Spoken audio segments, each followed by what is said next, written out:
So hello mga ka-solar, ito yung current charge power ng ating solar ngayon, nasa 1.4 kilowatt at yung battery natin nasa 81% pa lang.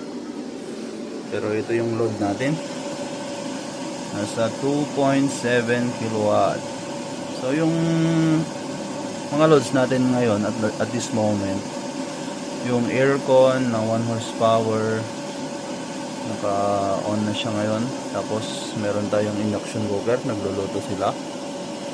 Mga ref, yung mga load ng bahay, yung regular loads, yung TV, ref, electric fan. Tapos may rice cooker pa ata, nagluluto sila kasabay. So yung current harvest natin,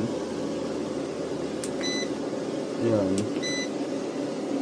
nasa 3.58 yung current na nasasagap ng ating solar panels. Bali yung solar panels nito pala 8 pieces na 580 watts. So total nasa 4.6. So ayan, 3.58 plus yung loads na 2.7. So ito na lang yung pumapasok sa ating battery, 1.4 kilowatt.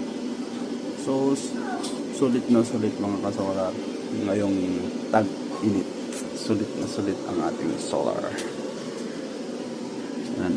Tapos yung estimated time na full charge nasa 2 hours 27 minutes bago ma-full. Meron para tayo ditong backup na solar charger nito. Yan, 15 watts yung pumapasok. Ito backup lang siya, so nakasakal siya. 6 na 450 watts yung panels nito, pero nakasakal lang siya para hindi magti-trigger ng over voltage ng battery dito sa ating inverter. Kasi mag-error ang ating inverter kapag yung BMS ng battery nag-cut.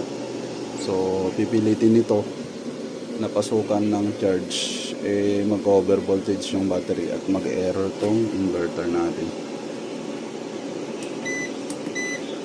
So yan, sulit na sulit ngayong tag-init ang ating solar. Libre ang kuryente,